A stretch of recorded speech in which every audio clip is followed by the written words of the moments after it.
12-ci bab. Qeyrindaşlar, muqaddas ruh ata qilgan hadiyalarga kelsak, bularni to'liq tushunishinglarni xohlayman. Sizlarga ma'lumki, sizlar Ayso Masihga e'tiqod qilishdan ilgari ozdirilib, jonsiz butlarga cho'qindinglar. Shunga, yana ozdirilib ketmasliginglar uchun shuni bilishinglarni xohlaymanki, Xudoning ro'yining yetakchiligida so'zlagan har qanday kishi Aysoga la'nat demaydi. Muqaddas ruhning yetakchiligisizmi hech kim Ayso Masih mening Rabbimdir deyolmaydi. Muqaddas ruh ato qilgan hadiyalar xilma-xildir. Lekin bu hadiyalarni ato qiluvchi muqaddas ruh birdir. Rabbimiz uchun qildigan xizmatlar xilma-xildir. Lekin biz xizmat qildigan Rabbimiz birdir. Xudoning bizning hayotimizda qilayotgan ishlari xilma-xildir. Lekin biz orqali ularni qilayotgan Xudo birdir. Bütün jamoatchilikning manfaati uchun muqaddas ruh har birimizga alohida qobiliyat ato qiladi. Muqaddas ruh bir kishiga aqlona so'z qilish qobiliyatini beradi. Ya'ni bir kishiga bo'lsa, biror ish to'g'riliq Xudoning kelgan alohida bilim beradi. O'xshashla shu muqaddas ruh biriga Xudoga bo'lgan alohida ishonch, ya'ni biriga kasallarni saqaytish qudratini beradi. Ya'ni shu ruh biriga mo'jizalar yoritish qobiliyatini bersa, ya'ni biriga Xudoning vahiysini yetkazish qobiliyatini beradi.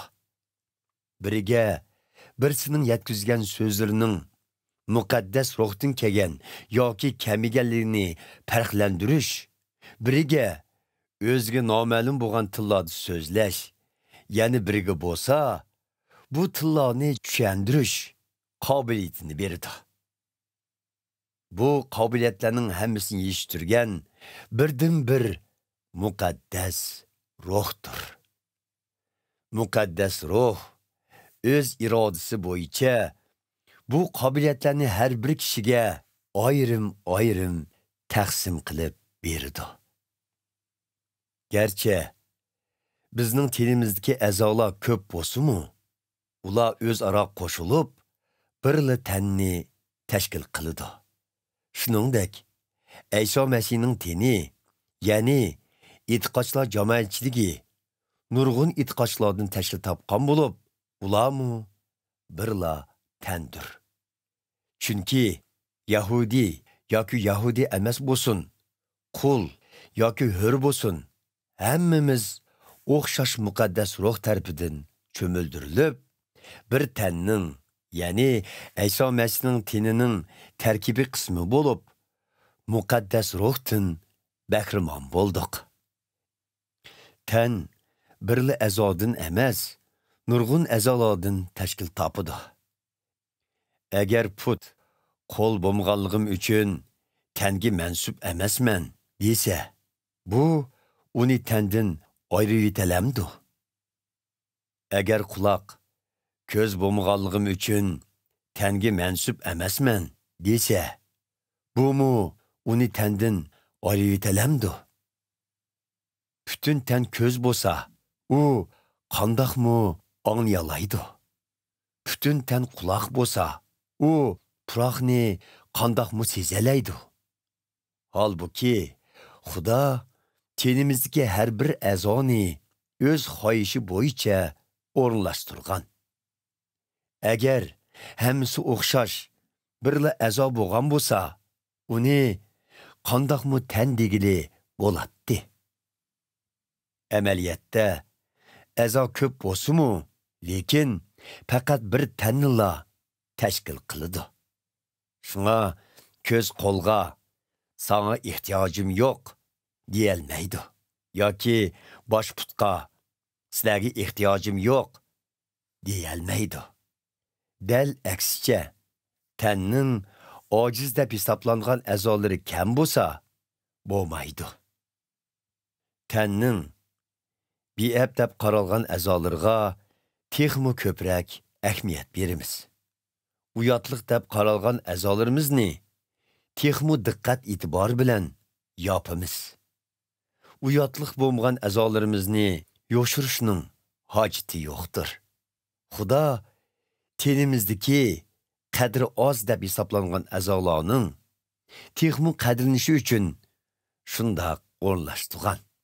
Buningdagi maqsad tanda parchalanish bo'lmasin, aksicha a'zolar bir-biriga o'xshash e'tibor bersin degandan iborat. Agar bir a'zoga dard kelsa, butkul a'zolar tang dard totidi. Bir a'zo qadrlansa, butkul a'zolar tang xushal bo'ladi. Demak, hamminglar Ayso Masihning tenini tashkil qilgansizlar. Har biringlar bu tanning o'xshamagan ayrim a'zosizlar. Shunga Xudo e'tiqodchilar jamoatchiligida boshda elchilarni, ikkinchisiga Xudoning vahiysini yetkazuvchilarni, uchinchisiga Xudo to'g'risida ta'lim beruvchilarni, uningdan keyin mo'jiza ko'rsatuvchilarni, kasallarni saqaytish qobiliyatiga ega bo'lganlarni, boshqalarga yordam beruvchilarni, boshqarish qobiliyati bo'lganlarni hamda o'zlariga noma'lum bo'lgan tillarda so'zlayoladiganlarni tayinladi.